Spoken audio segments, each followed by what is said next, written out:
ہم نے انسان کو مشقت ہی میں پیدا کیا۔ یہ مشقت ہر انسان کا مقدر ہے۔ لوگ گھروں کو چھوڑ کر آئے ہوئے ہیں، کہاں کہاں انسان جاتا ہے۔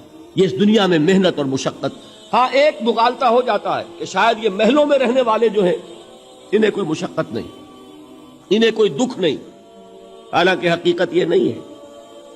جو جتنا امیر ہے آپ دیکھیں گے اس کی جسمانی مشقت کم ہے، ذہنی کوفت زیادہ ہے۔ ٹرینکولائزرز کی انہیں ضرورت پڑتی ہے، انہیں سیڈیٹیوز چاہیے، خواب آور دوائیں مزدور کو نہیں کبھی ضرورت پڑے گی۔ وہ 8 گھنٹے کی محنت کرنے کے بعد ایسا سوتا ہے کہ وہ صبح ہی کی خبر لے گا۔ اور یہ وہ لوگ ہیں کہ جن کو ہپنوٹکس، خواب آور دوائیاں، سیڈیٹیوز، مسکن ادویات، یہ سارا لبنیم اور یہ ویلیم اور یہ فلاں اور یہ فلاں، یہ کہاں جاتے ہیں؟ ذہنی سکون اور اطمینان انسان کو حاصل نہیں۔ کسی کی جسمانی مشقت ہے، کسی کی ذہنی مشقت ہے۔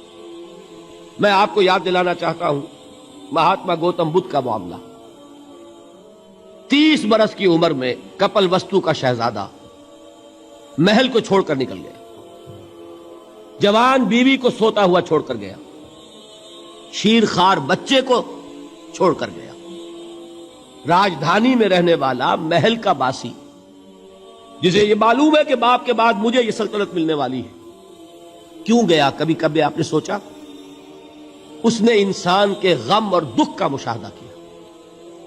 اس نے دیکھا کوئی اندھا ہے، ٹھوکر کھا کر گر رہا ہے، کوئی والدین کھڑے ہوئے رو رہے ہیں اور ان کی نگاہوں کے سامنے ان کا نہایت محبوب بچہ دم توڑ رہا ہے اور وہ کچھ نہیں کر سکتے۔ اس نے سوچا یہ صدمہ کیوں ہے انسان کی، یہ دکھ اس کا مقدر کیوں ہے؟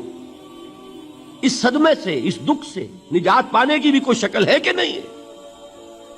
انسانوں کی ایک عظیم اکثریت، شاہ ولی اللہ دہلوی رحمۃ اللہ علیہ کے الفاظ ہیں کہ وہ لدو اونٹ اور کولو کا بیل بن کر زندگی بسر کرتی ہے۔ جو 8 گھنٹے تک اینٹیں ڈھو رہا ہو، اس شخص کا تصور کیجئے آپ، وہ واقعی انسان ہے یا حیوان بن گیا ہے؟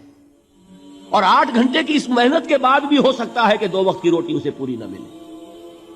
اور یہ تو ہو سکتا ہے، نہیں ہوتا ہے کہ اگر بچہ بیمار پڑ گیا ہے تو شاید کوئی برتن بیچے بغیر اس کی دوا کا سامان نہ کر سکے۔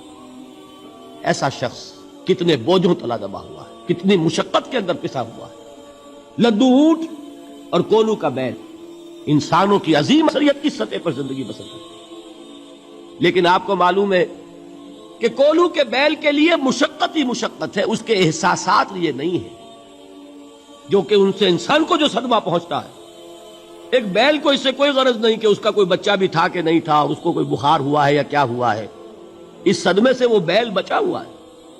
گھوڑے کو کوئی پتہ نہیں کہ میرا بھی کوئی اولاد میری ہے یا نہیں ہے، مجھے اس کا کوئی صدمہ ہے یا دکھ ہے، کوئی پتہ نہیں۔ لیکن انسان کا معاملہ یہ ہے کہ والدین کو جو جو دکھ دیکھنے پڑتے ہیں اپنے بچوں کے لیے، اپنی اولاد کے لیے۔ رات کی نیند ہے حرام ہے اس لیے کہ بچہ بخار میں تپ رہا ہے یا درد سے تڑپ رہا ہے، لہذا نہ ماں سو سکتی ہے نہ باپ سو سکتا ہے۔ میں نے ایک موقع پر دیکھا، لاہور میں کیروسین آئل، اس زمانے میں ابھی سوئی گیس نہیں آئی تھی اور اکثر و بیشتر جو ہے یہی مٹی کا تیل جو ہے ایندھن کے طور پر استعمال ہوتا تھا، اس کی شارٹیج ہو گئی تھی۔ تو کئی فرلانگ لمبی قطاریں لگتی تھی ان دکانوں کے باہر، ڈپوں کے باہر، اور ایسے منظر بھی کہ ایک خاتون برقع پوش، ایک گود میں بچے کو لیے ہوئے، ایک کی انگلی پکڑے ہوئے، بوتل ہاتھ میں لیے ہوئے تیل کے لیے، اور کئی گھنٹے کھڑی ہے دکان پر۔ یہ مشقت انسان جھیلتا ہے کہ نہیں؟ غالب نے اس کا نقشہ کھینچا ہے کہ رنج سے خوگر ہوا انسان تو مٹ جاتا ہے رنج۔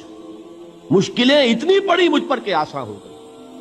ہم بھول جاتے ہیں، ورنہ واقعہ یہ ہے کہ قلب حساس ہو اگر، اور قید حیات و بند غم، اصل میں دونوں ایک ہیں۔ موت سے پہلے آدمی غم سے نجات پائے کیوں؟ اچھا یہ تو ہوا لقد خلقنا الانسان فی کبد۔ حیوانات کا معاملہ ایک اور اعتبار سے آسان ہے، ان سے کوئی محاسبہ بھی ہے کیا؟ کوئی جواب دہی بھی ہے؟ کوئی ان کو اللہ کے حضور میں کھڑے ہو کر اپنے اعمال کا حساب بھی دینا ہے؟ نہیں۔ انسان کی یہ ٹریجڈی ہے، یہ المیہ ہے انسان کا۔ اس کو بھی قرآن مجید کی ایک سورت میں قسمیں کھا کر، اذا السماء انشقت، اس کے بعد کیا فرمایا؟ یا ایھا الانسان انک کادح الی ربک کدحا فملاقیہ، اے انسان تیرا المیہ، تیری ٹریجڈی اس سے کہیں بڑھ کر ہے. تجھے صدمے پر صدمے جھیلتے ہوئے، مشقت پر مشقت برداشت کرتے ہوئے ایک روز اپنے رب کے حضور میں بھی کھڑا ہونا ہے، جواب دہی بھی کرنی ہے.